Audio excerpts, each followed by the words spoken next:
নমস্কার, সংবাদ শিরোনামে আপনাদের সকল দর্শকদেরকে জানাই স্বাগত। আপনাদের সঙ্গে আমি এই মুহূর্তে রয়েছে শুভদীপ।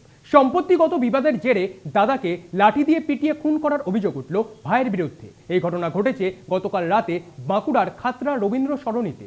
পুলিশ ওই অভিযুক্ত ভাইকে গ্রেফতার করেছে। দেখুন বিস্তারিত। আপনারা দেখছেন সংবাদ শিরোনাম।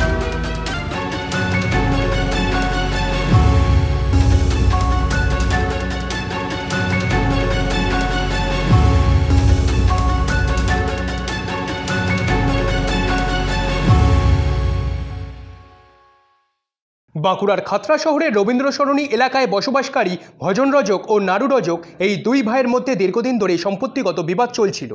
বুধবার রাতে সেই বিবাদ চরমে ওঠে। এই দুই ভাইয়ের মধ্যে বচসার মাঝেই ভজন রজক আচমকাই লাঠি দিয়ে দাদা নাড়ু রজকের মাথায় আঘাত করলে ঘটনাস্থলে রক্তাক্ত অবস্থায় লুটিয়ে পড়েন নাড়ু। লাঠির আঘাতে আহত হন নাড়ু রজকের স্ত্রী ও মেয়েও। এরপরই স্থানীয়রা নাড়ু রজককে আশঙ্কাজনক অবস্থায় ও অপর দুই আহতকে উদ্ধার করে খাতড়া মহকুমা হাসপাতালে নিয়ে যায়। সেখান থেকে পরে বাঁকুড়া সম্মিলনী মেডিকেল কলেজে স্থানান্তরিত করা হয় আহত তিনজনকেই। বাঁকুড়া সম্মিলনী মেডিকেল কলেজে নিয়ে যাওয়ার পথে মৃত্যু হয় নাড়ু রজকের। এরপরে মৃতের ছেলে সন্তোষ রজকের লিখিত অভিযোগের ভিত্তিতে অভিযুক্ত ভজন রজককে গ্রেফতার করে খাতড়া থানার পুলিশ। পুলিশ জানিয়েছে, গোটা ঘটনায় খুনের মামলা রুজু করে ঘটনার তদন্ত শুরু হয়েছে। ব্যুরো রিপোর্ট, সংবাদ শিরোনাম।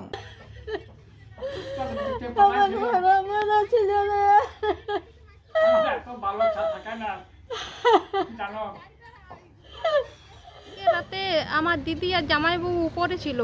আমার বোনজিটা মানে ঘরে পড়াশোনা করছিল, তো তখন আমার বোনজিটাকে ও মানে অনেক খারাপ খারাপ গাল দিচ্ছিল। তখন আমার জামাইবাবু উপর থেকে বলছে যে ভাই বলছে এইসব গাল দিস না, বড় বিটিছেনা আছে ঘরে।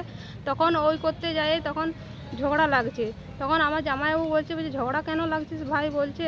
তখন ওর বউ এসে বলছে মার মার বলছে, ওকে মার বলছে, মাইরে সবকে শেষ করে দাও বলছে, শেষ করে দাও। আমার জামাইবাবু নিজের হাতে খুন করলো। আমরা ওর ফাঁসি চাই, আমরা সবাই ওর ফাঁসি